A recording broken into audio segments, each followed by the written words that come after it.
Hello friends, welcome to சமையல் delayed. இன்னைக்கு நம்ம சமையல் டிலேட் சேனலில் கார்த்திகை அப்பம் எப்படி செய்கிறதுன்னு பார்க்க போகிறோம். வெறும் பச்சரிசி மட்டுமே வச்சு இந்த அப்பம் எப்படி செய்கிறதுன்னு பார்க்கலாம். வேறு எந்த மாவுமே வேண்டாம்.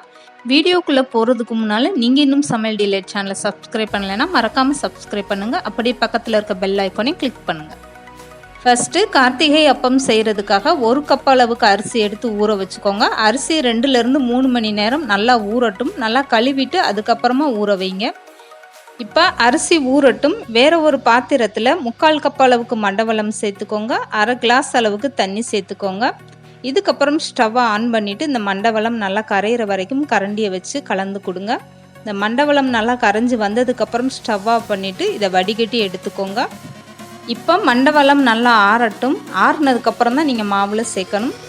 இப்போ 3 மணி நேரம் நல்லா ஊற வச்ச அரிசியை தண்ணி இல்லாமல் வடிகட்டிட்டு எடுத்துக்கோங்க. எடுத்துகிட்டு ஒரு மிக்சி ஜாரில் சேர்த்துருங்க. ஃபஸ்ட்டு தண்ணி இல்லாமல் நல்லா அரைச்சிருங்க. ஓரளவுக்கு அரிசி நல்லா அரைப்பட்டுருச்சு. இப்போ பாருங்கள், இது கூடவே ஒரு வாழைப்பழம் கட் பண்ணி போட்டுக்கோங்க. எந்த வாழைப்பழமாக இருந்தாலும் சரி. இந்த வாழைப்பழம் போடுறதுனால அப்பத்தோட டேஸ்ட்டு ரொம்பவே சூப்பராக இருக்கும். அப்பமும் நல்லா சாஃப்டாக வரும். இது கூடவே கொஞ்சமாக தேங்காய் துருவல் சேர்த்துக்கோங்க. தேங்காய் சேர்க்கறதுனால அப்பத்தோட டேஸ்ட்டு இன்னும் ரொம்பவே சூப்பராக இருக்கும். இதுக்கப்புறமா வடிகட்டி எடுத்து வச்சுருக்க மண்டவெல்ல தண்ணியை கொஞ்சம் கொஞ்சமாக சேர்த்துக்கோங்க. மண்டவெல்ல பால் சூடாக இருக்கக்கூடாது. நல்லா ஆற வச்சுட்டு தான் நீங்கள் சேர்க்கணும். இப்போ பாருங்கள், நான் ஓரளவுக்கு அரைச்சிட்டு வந்துட்டேன்.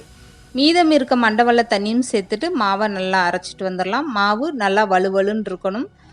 குருணையாக இருக்கக்கூடாது. இது கூடவே வாசனைக்காக ஏலக்காய் தூள் 1/4 ஸ்பூன் அளவுக்கு போட்டு நல்லா அடிச்சிட்டு வந்துடுங்க. இப்போ நான் கரண்டியில் எடுத்து காட்டுறேன் பாருங்கள். மாவோடைய பதம் இந்த அளவுக்கு தோசை மாவு அளவுக்கு இருக்கணும். இப்போ அப்பத்துக்கான மாவு ரெடி ஆயிடுச்சு. மாவு அரைச்சதுமே ஊற்ற வேண்டாம். ஒரு 1/2 மணி நேரம் மூடி போட்டு அப்படியே வச்சுட்டு அதுக்கப்புறம் நீங்கள் அப்பம் சுடுங்க. அப்பம் நல்லா சாஃப்டாக மேலே எலும்பி வரும். இப்போ பாருங்கள், எண்ணெய் காஞ்சிருச்சா என்னன்னு பார்க்குறதுக்காக கொஞ்சம் அந்த மாதிரி நீங்கள் ஒரு துளி விட்டிங்கன்னா தெரியும். அப்பம் பொரிச்சு எடுக்க எண்ணெய் ரொம்பவும் சூடாக இருக்கக்கூடாது.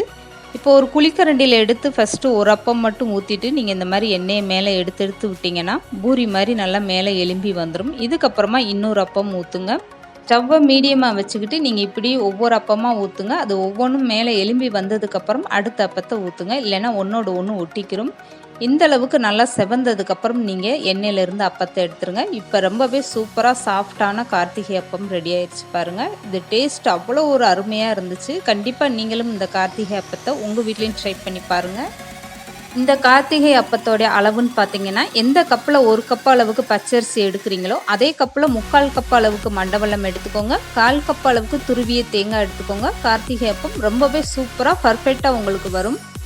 கண்டிப்பாக இந்த கார்த்திகை அப்பத்தை நீங்களும் உங்கள் வீட்டில் ட்ரை பண்ணி பாருங்கள். இந்த வீடியோ பிடிச்சிருந்தா லைக் பண்ணுங்கள், ஷேர் பண்ணுங்கள். மறக்காமல் சமையல் டிலேட் சேனலை சப்ஸ்கிரைப் பண்ணுங்கள்.